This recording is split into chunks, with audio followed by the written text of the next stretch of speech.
Now to tonight's special report.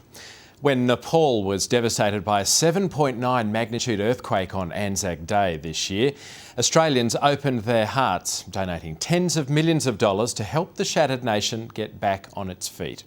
The quake not only killed 9,000 people, it also destroyed 500,000 homes, temples and schools, setting back progress in one of the world's most impoverished countries.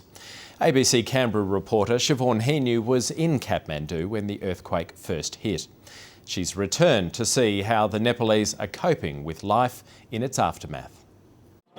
Kathmandu's ancient heart bears the scars. The rubble still hasn't been cleared.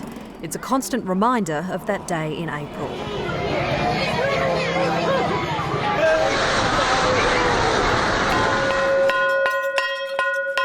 There have been more than 100 aftershocks since the first big quake, but finally people are relaxed enough to rest by the temples again.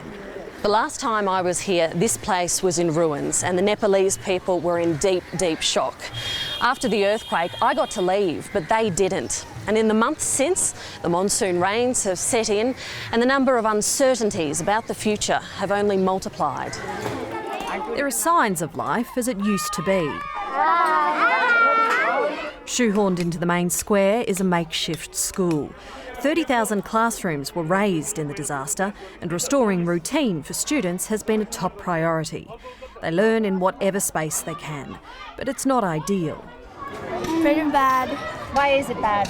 Because there are many people start coming and we have a problem. The big problem is that no one has a long-term plan. Today they're getting a slightly better tent. Across town, some would be lucky to get that. In the suburbs, a camp of earthquake refugees.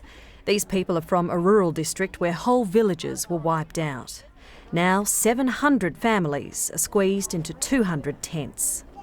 It's hot and humid under the plastic, so these women find shade elsewhere.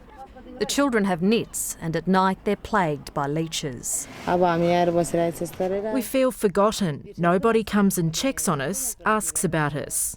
These people came to Kathmandu in the hope of finding work. Instead, they're living on handouts from aid agencies. Of course I want to go home, but even if we go home, we have to live in tents like we do here. Still, it's their only option. I will go home. I will do my best.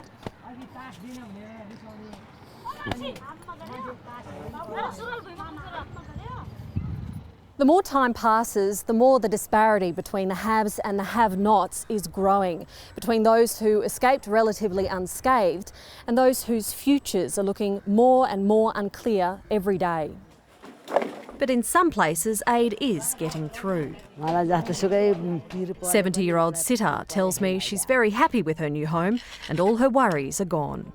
The whole village helps out. The men are trained so they can help build more houses. The women work inside, coating the walls in mud and grass. It's only meant to be a temporary home, but at least it's earthquake resistant. The Nepalese government says restoring Kathmandu's UNESCO World Heritage sites will have to wait. But the temples drew tourists and their money, something the country desperately needs now. Today, the rickshaws sit empty amid the ruins. The tourism crash is yet another blow delivered by the quake. Nepal's rebuilding will go on for years. The burden will be borne by generations. Siobhan Heanue, ABC News, Kathmandu.